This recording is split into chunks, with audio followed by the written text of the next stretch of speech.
साबळे साहेब आहेत, नवी मुंबईतले अडबे साहेब आहेत, बालुशा माने आहेत, आमचे ॲडव्होकेट आहेत, निखिल गुळे आहेत आणि या सर्व लोकांनी येऊन इथे पुन्हा एकदा सर्व मराठा समाजातील सर्व लोकांनी येऊन पुन्हा एकदा 9 ऑगस्ट नंतर एवढा मोठा विडा पुन्हा आम्ही उचललेला आहे की मराठा समाजाच्या मागणीसाठी जो समाज आज 40 वर्ष लढतोय, आज देखील इतके मोर्चे काढल्यानंतर पुन्हा यांना बलिदानच जर माणसांचं पाहिजे असेल तर लाखो लोक मराठा समाजाची तुम्हाला 29 तारखेला इथे आलेले दिसतील.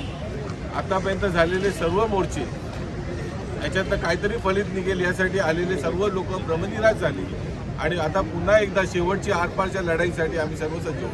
मागच्या वेळेला मनोज पाटील मुंबईपर्यंत आले नव्हते, त्यांना आजपासून गेलं होतं आणि वाशिममध्ये आंदोलन केलं. यावेळेला उपोषणाची भूमिका आहे. फक्त मुंबईचा आझाद मैदानाचा विचार होणार की इतरही काही मैदानं तुम्ही तपासणार आहात?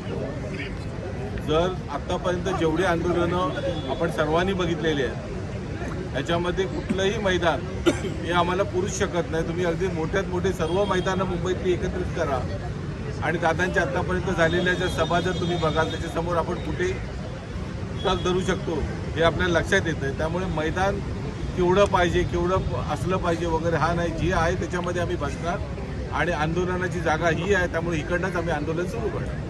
सरकार प्रत्येक वेळी आरक्षणाच्या बाबतीत आश्वासन दिलेलं आहे सरकारनं. यावेळेची भूमिका काय असणार? कारण यावेळेला उपोषणाची भूमिका आहे. याच्या आधी सुद्धा अंतरवालीमध्ये अनेक मुलीने आंदोलन चालू, उपोषण चालू होतं. सरकारनं प्रत्येक वेळी आश्वासन. यावेळीची भूमिका कशा पद्धतीने असणार आहे? अगदी शेवटपर्यंत उपोषण कसं असणार? त्या दिवशी देखील दादांनी सांगितलं की ते शेवटचं आंदोलन, आम्हालाही तेच सांगायचं की शेवटचं आंदोलन.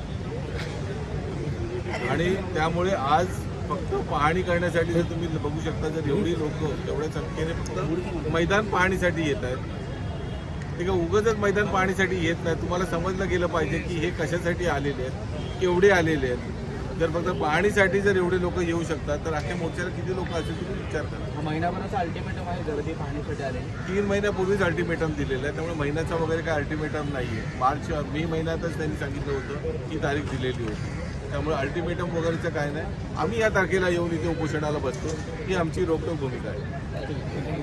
एक मराठा लड़ेंगे जीतेंगे हम सब लड़ेंगे, लड़ेंगे जीतेंगे हम सब लड़ेंगे. आवाज कुणाचा? अरे आले.